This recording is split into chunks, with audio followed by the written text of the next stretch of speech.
Welcome to the Brain Alpha. Today, we're diving into something pretty intense. It's a strategy called ghost mode. Now, it's a radical idea, for sure. What if you could just disappear from your normal life for a little while, and then come back having achieved something absolutely incredible? Let's break down exactly how that works. So, let me ask you something. Does this sound familiar? You're watching all the self-improvement stuff, you're trying new habits, you're setting goals, but those huge game-changing results, they just don't seem to be showing up. It's super frustrating, right? And it usually happens because little tweaks just aren't enough. If you want to really change your results, you need to change your whole approach. All right, so here's the game plan. First, we'll get crystal clear on what ghost mode even is.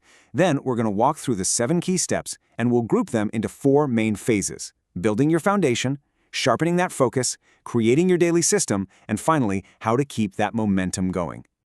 So, what is this radical solution I'm talking about? Let's get right into the core idea behind ghost mode. Okay, so at its heart, ghost mode, a concept that really blew up thanks to YouTuber David Molinos, is all about intentionally disconnecting from your life for a set period of time. You pretty much become a ghost to the outside world. And why? So you can focus with insane intensity on one single thing and make a massive breakthrough. Molinos has this perfect analogy for it. Think about a hero's training arc in a comic book or an anime. Naruto leaves his village to train. Luffy disappears for 2 years. Bruce Wayne leaves Gotham to become Batman. They all vanish, they put in the work, and they come back completely transformed. That's the vibe of ghost mode. Now, it's really important to get this straight. This is not the same as monk mode. You've probably heard of that. Monk mode is awesome, but it's more about general wellness, improving your overall life with things like meditation and better health habits.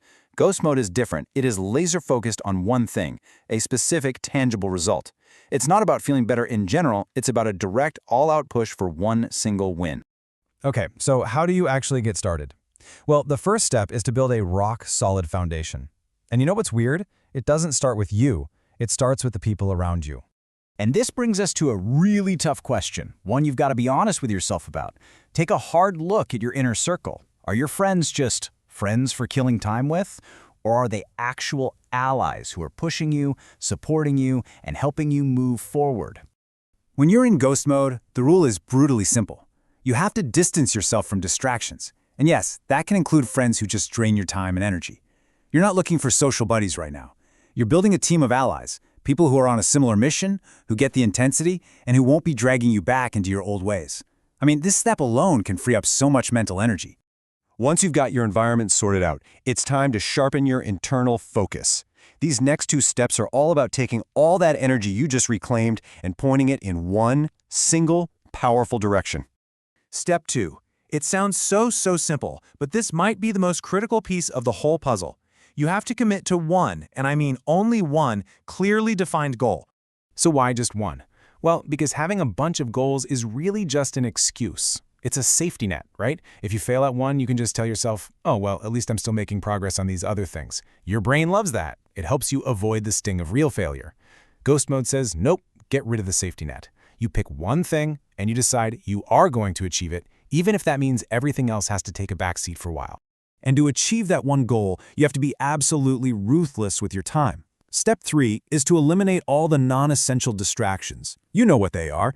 These are the hobbies and habits that just eat up your focus without giving you anything back. For the guy who came up with this, it was his obsession with sports stats. For you, maybe it's video games, or endlessly scrolling social media, or binge-watching shows. During ghost mode, they gotta go, period.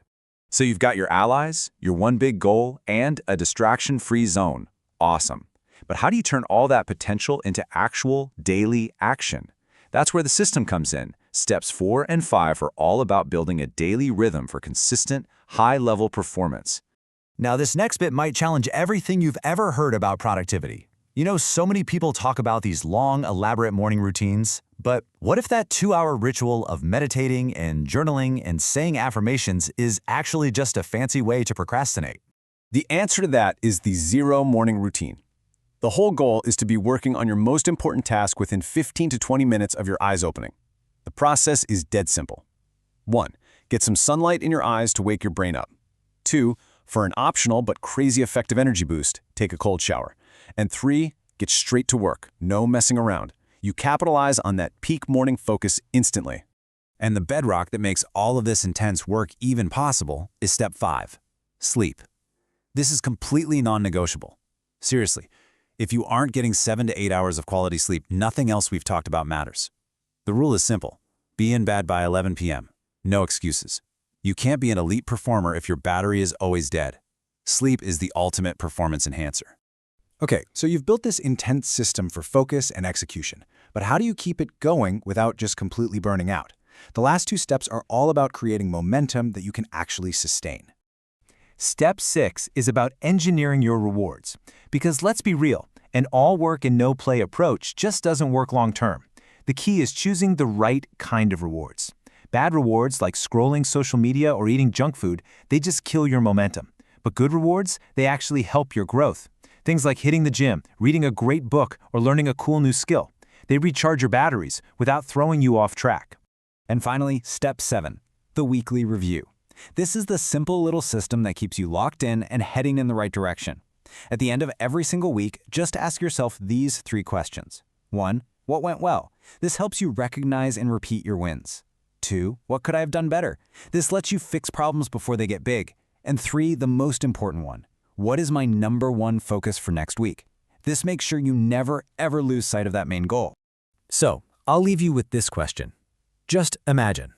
What if you really committed to this? You totally disappeared. You went ghost for just 1 month. You had your team of allies, your one single goal, 0 distractions, and a system that's built for focus. What could you actually get done in that time? The possibilities are pretty wild. And that's our deep dive into ghost mode. Thanks so much for hanging out and exploring this powerful idea with us. Thank you for watching. If you enjoyed this, please subscribe to the channel, give us a thumbs up, and help us build the hype. See you in the next video. Bye-bye.